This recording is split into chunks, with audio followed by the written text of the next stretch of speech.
Bonsoir tout le monde, bonsoir amis lensois, bonsoir amis supporters d'Arsenal, parce que je sais qu'Arsenal est l'équipe la plus française de toute l'Angleterre. Et avant que cette vidéo elle commence, n'hésitez pas à vous abonner, c'est le meilleur moyen de faire progresser la chaîne, parce que dessus je parle de débriefs, je parle de scandales, je parle d'histoire, je parle de plein de choses autour du foot, et comme ça c'est le meilleur moyen que vous ne manquiez pas la suite. Bref. Lens, ce soir, je vais pas dire qu'ils ont réussi un exploit. Je suis désolé. Ça s'appelle pas un exploit. Ça s'appelle pas un exploit, cette victoire de ce soir, et puis le titre vous aura peut-être fait venir, parce que ça s'appelle une victoire méritée. Voilà. Soyons clairs, soyons nets, c'est une victoire méritée. Les Lensois avaient entamé ce match et les 15 premières minutes vraiment d'une excellente manière. Moi qui avais peur que cette équipe lensoise s'effondre dans un groupe pour le coup très compliqué de Ligue des Champions, parce que leur groupe est compliqué, ils ont perdu leurs meilleurs joueurs, et leur début de saison en Ligue 1, il est plutôt pas terrible. Mais les joueurs lensois ont parfaitement compris, à la différence d'une équipe qui nous vient des Bouches-du-Rhône, si vous voyez de qui je parle, qui, quant à elle, ne comprend jamais qu'ils sont en Coupe d'Europe et fait n'importe quoi. Là, on a une équipe de Lens qui était parfaitement dans son match, parfaitement concentrée, parfaitement appliquée, et qui, pendant ce premier quart d'heure, a montré directement le tempo et nous a fait comprendre qu'ils n'étaient pas en Ligue des Champions pour rien et qu'ils n'étaient pas venus pour faire juste office de punching ball. Et malheureusement pour les Lensois, sur leur seule erreur du match, en réalité, il y a eu très peu d'erreurs, ils ont été chirurgicaux et très propres dans leur jeu, mais bon, on reviendra dessus après. Ils ont pris un but.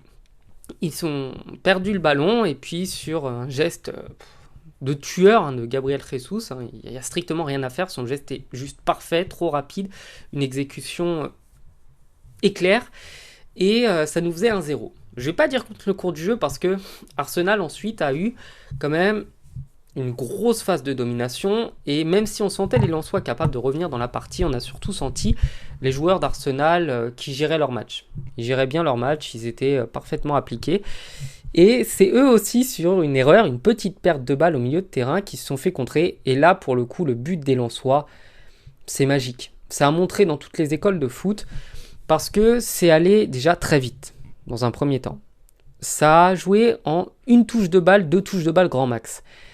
Et la complexité du contrôle sur la passe décisive, elle est énorme. C'est un geste très dur à faire, très dur.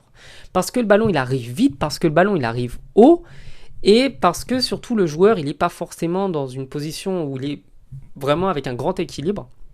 Et il trouve moyen de remettre la balle en arrière.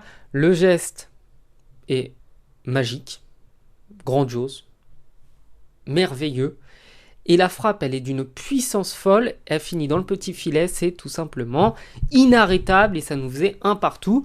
Et à la mi-temps, en revenant, honnêtement, on se disait que cette équipe de Lens, parce qu'elle a continué à jouer, elle ne s'est pas contentée de mettre un but, cette équipe de Lens, elle a poussé, au final leur deuxième but il est entièrement mérité, et la victoire dans l'ensemble, elle est belle, elle est logique surtout.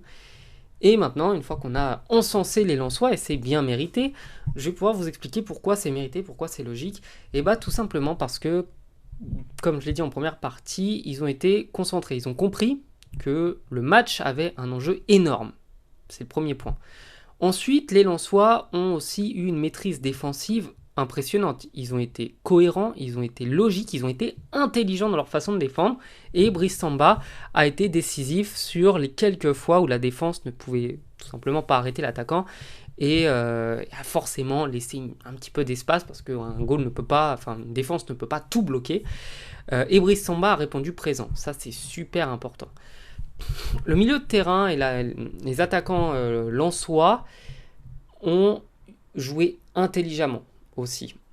Et pour être un peu plus général, je dirais que tout le monde a joué les uns pour les autres. Ça a été une équipe de Lens très solidaire dès la relance, très solidaire dès la perte de balle, et ça a été, même si la possession elle est très flatteuse pour Arsenal, 67%, dans le match, on sentait pas qu'Arsenal avait une possession dangereuse. Ça a été extrêmement stérile, et ça a été stérile parce que l'équipe de Lens, elle a bien joué, en fait. C'est pas parce qu'ils ont juste joué à la baballe, ils cherchaient à marquer, et en face, il y avait une équipe qui répondait présent et qui montrait à tout le monde que c'était peut-être les outsiders, ça c'est clair, mais que c'était pas illogique qu'ils soient en Ligue des Champions. Cette équipe de Lens, même si en championnat, elle a péniblement réussi à se relancer, hein, ça a été compliqué, le début a été un peu laborieux, elle n'est pas là pour rien. Et pour conclure cette vidéo, la nouvelle du soir, c'est que Lens est premier de cette poule, invaincu dans cette poule, donc ils sont à 4 points, les autres ont 2 points.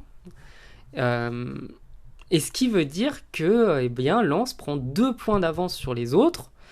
Je vais pas dire que c'est une avance ultra confortable, hein, mais ça laisse, je dirais, un mini joker pour faire un match nul ou une défaite sans que ce soit très contraignant en réalité. Évidemment, s'il venait à l'emporter dans le prochain match, il prendrait une option très intéressante sur la qualification en 8ème et ce serait hallucinant. Mais hallucinant parce qu'on a vu le début de saison des Lensois, mais j'ai l'impression que cette équipe de Lens, ce soir-là, elle a joué comme si c'était l'équipe de Lens de l'an dernier avec Fofana et avec Openda. Elle a été magique, bien jouée. C'est pas étonnant en fait. Et comme je vous l'avais dit l'an dernier, Lens l'année dernière pour moi aurait dû mériter d'être champion de France. Il faisait du beau jeu. Et moi je suis, avant d'être un amoureux de foot, un amoureux du beau jeu. Je me fiche qu'une équipe perde ou gagne. Quand c'est le PSG, j'aime bien qu'ils gagnent. Mais moi ce qui m'intéresse c'est est-ce que j'ai pris du plaisir ? Est-ce que eux ils ont pris du plaisir ? Est-ce que la défaite elle est liée à un manque d'ambition et à un manque d'envie ? Ou est-ce qu'elle est liée à simplement un adversaire qui est plus fort ou des petits faits de jeu, des petites erreurs, des petites mésententes qui font que. Donc Lens a mérité sa victoire, ils ont fait un beau jeu, ils m'ont fait plaisir, ils ont régalé. Et ceux qui ont surtout régalé, honnêtement ce soir, et je conclurai sur ça, c'est tout simplement les supporters de Lens. Ils ont été magiques, ils ont été, j'ai envie de dire comme d'habitude, hein, on est habitué à ce que ce soit une ambiance formidable. Ils sont pour moi, je vous dirais, dans le top 3, top 5 des meilleurs supporters d'Europe, parce que Galatasaray c'est aussi quelque chose, parce qu'il y a des clubs grecs où il y a une grosse ambiance aussi. Et heureusement qu'on a des équipes comme ça pour la Ligue des Champions, parce que je l'ai déjà dit, je le redis, le Parc des Princes c'est un cimetière, on s'y ennuie très violemment. Le stade Vélodrome, alors oui ça chante mais quand il gagne, alors c'est vous dire qu'en Ligue des Champions c'est pas souvent, et dès qu'il y a 2-0 le stade se vide, et puis ensuite il n'y a pas vraiment d'équipe, parce que bon Monaco ils jouent l'Europe, mais voilà, on va pas parler de l'ambiance légendaire du stade Louis II en Ligue des Champions, hein, ça, voilà. Donc bref, cette vidéo elle est terminée, bravo à Lens, merci, surtout à Lens, merci à eux.